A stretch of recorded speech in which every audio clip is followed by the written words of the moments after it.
A good practice is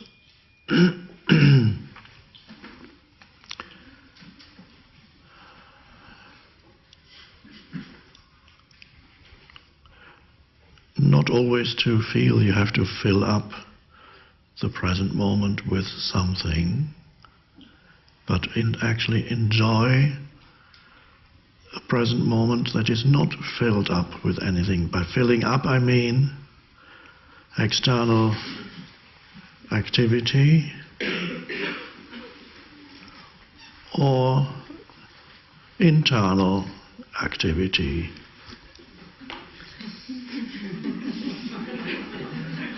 So both are kind of filling up the present moment. And on the external,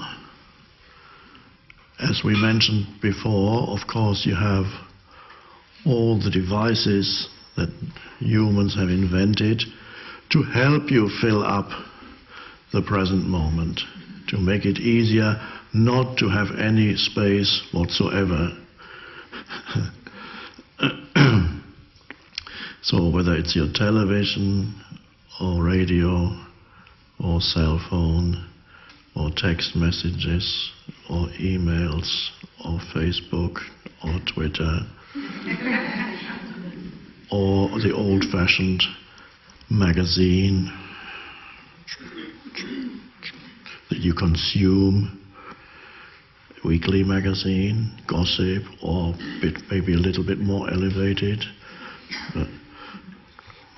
And you can, when you do it, you can sense the addictive nature of needing to fill up your inner space. It's an automatic thing. And people are actually afraid to have a moment. They're afraid of having a moment that's not filled up. Then they feel there's something very wrong. And they might interpret this as, some people even feel anxiety. I should be doing something or thinking something or something wrong. Or they may feel unbearable boredom, even after 2 minutes, not doing anything. Or they have something in the head, a mind form that says, you should be doing something. How dare you just sit there? There's so much to do. Come on, do something. Somebody beating you up in the head. God, you lazy so-and-so. But you're missing out on something very precious and very vital, and that is experience the depth of life rather than the continuous horizontal extension of life. And you don't have to overdo it, just make it a habit from time to time to enjoy the spaciousness of the present moment, and everything at this moment just is the way it is. And you come to an acceptance, and then the compulsive need to fill it up with something may subside for a moment. And then there comes perhaps for some people a moment of unfamiliarity with having the space. Now then you accept that.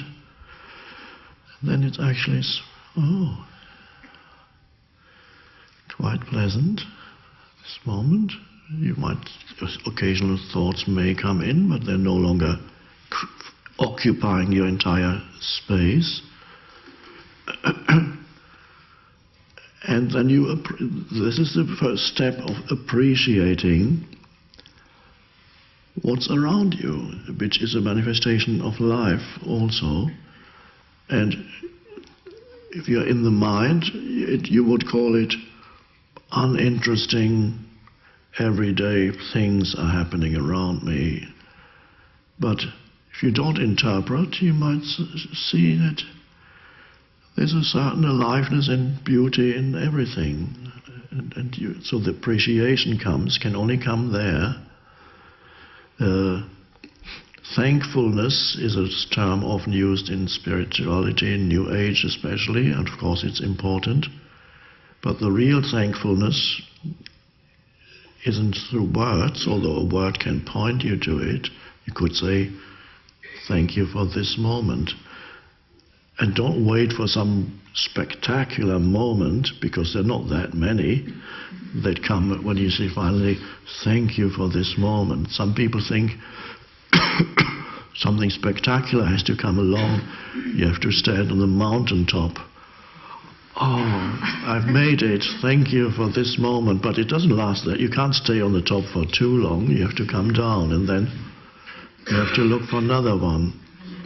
Some people look for a wedding or something like that. It's a great thing, but that doesn't last that long either.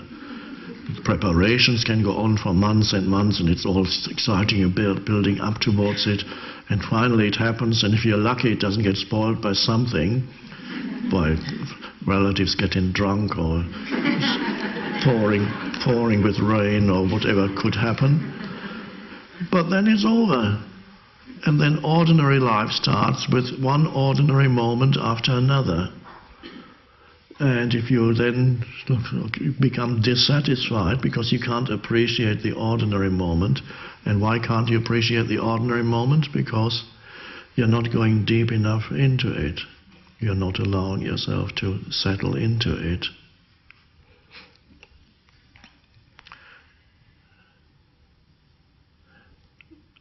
A danger when you come to the moment of settling into the present moment and you're not used to it, in order to stay there, and it doesn't matter how long, 1-2 minutes of being feeling comfortable in the now is fine, it's a good start. 1 minute, or you can start with half a minute of just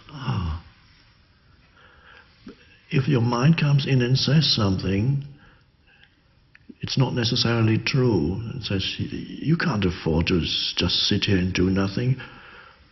Well, I think anybody can afford to sit for 1 or 2 minutes and do nothing. If the mind tells you you can't, it's not true. There might be an emergency situation, that's a different matter.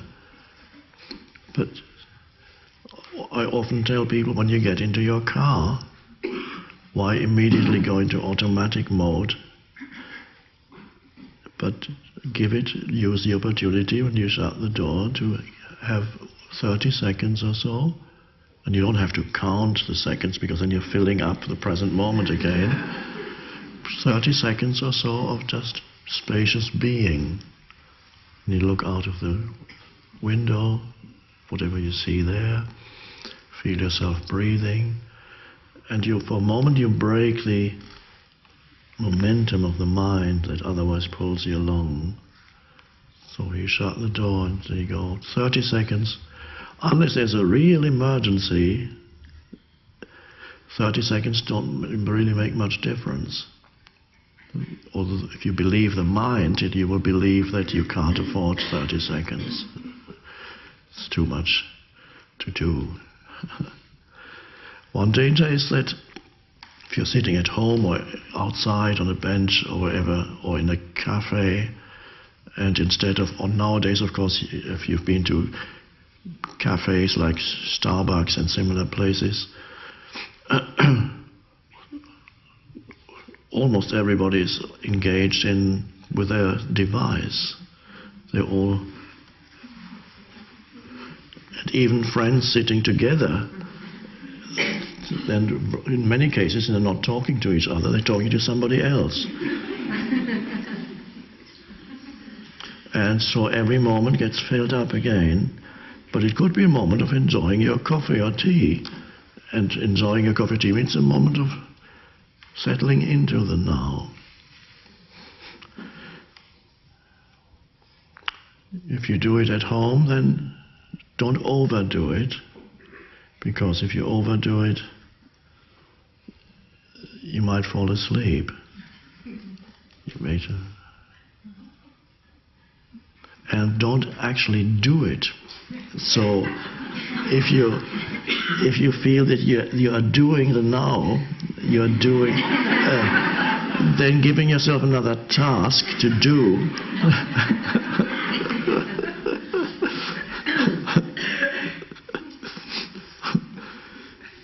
So it's an unfamiliar state for many people, because even when they meditate, they're doing meditation. Now I have to do present moment awareness. Okay, settle into it.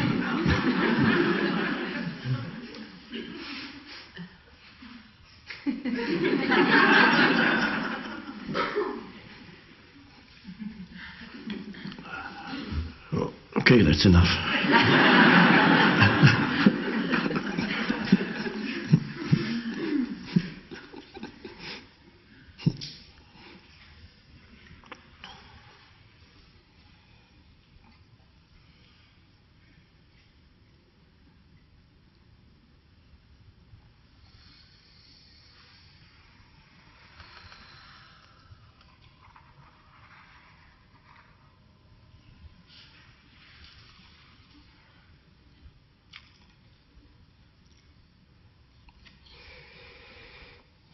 And then, of course, there comes the doing that is self-contained. It's not a means to an end. You can practice that. I often point it out as a practice, try it as a practice. So you give your fullest attention. If there's a sequence of actions in order to achieve a particular goal, then you give your fullest attention to every moment of the action, rather than mentally project yourself to the end of the action. So it includes simple things like walking from A to B, from one point of your house or your apartment to another, or even from your desk to the door, from your living room to the bathroom. That could be a moment of giving your attention to every single step and just be there fully, rather than thinking, I need to get to the bathroom, unless of course you really need to get to the bathroom.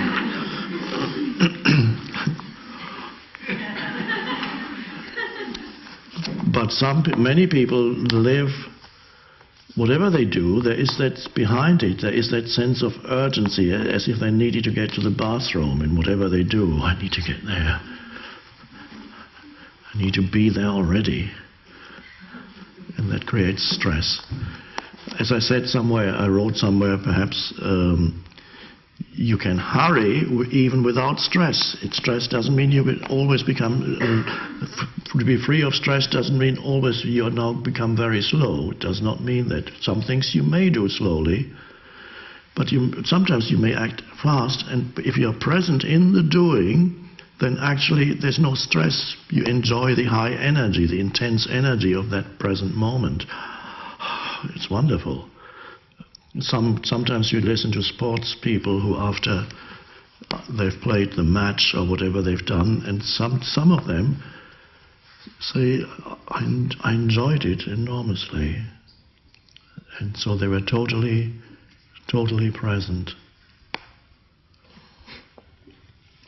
That reminds me, my best wishes to the American gold medalist in a new sport called slopestyle. She got the gold, Jamie Lee Anderson, and I was happy to see that when she was interviewed after she got the gold, she said she'd been reading The Power of Now for the past few months.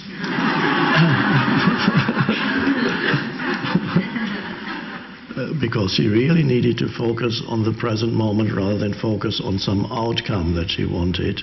So it helped her to be totally focused. So it works.